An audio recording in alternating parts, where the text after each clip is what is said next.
In the previous example, I provided a basic demonstration of how to test for cross-site scripting, XSS, vulnerabilities using a Python script. However, I understand that you want more detailed content. Let's dive deeper into the different types of XSS attacks and their mitigation. There are mainly three types of XSS attacks: stored, reflected, and DOM-based. 1. Stored XSS. The attacker's payload is permanently stored on the target server. The server then serves the malicious script to users. 2.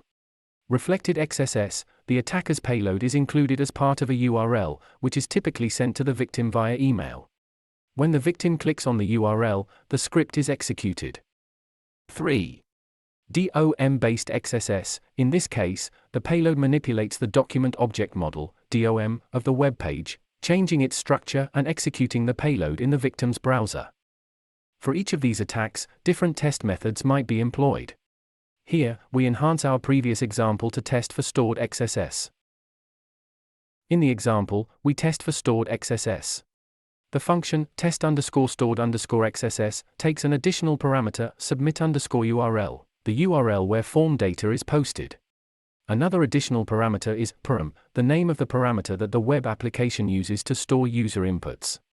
The script sends a post request to the submit_URL with the payload as the value of the parameter param. Then it fetches the page_URL to check whether the payload is stored and executed. This example demonstrates how you might test for stored XSS attacks, a more dangerous type of XSS vulnerability, where the injected script is permanently stored on the target servers.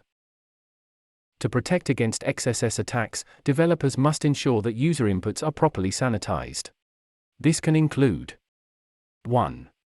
Encoding. Transform user input into a safe format where the input is interpreted as data rather than code. 2. Validating input. Use a whitelist approach where only certain types of inputs are allowed.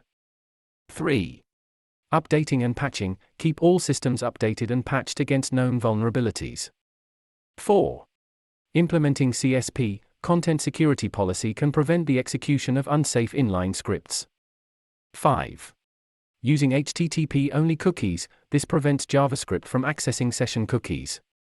Remember, we are using these tools to better understand how attacks might occur, allowing us to build robust defenses against such attacks. Always respect laws and practice ethical hacking. Stay safe and keep learning.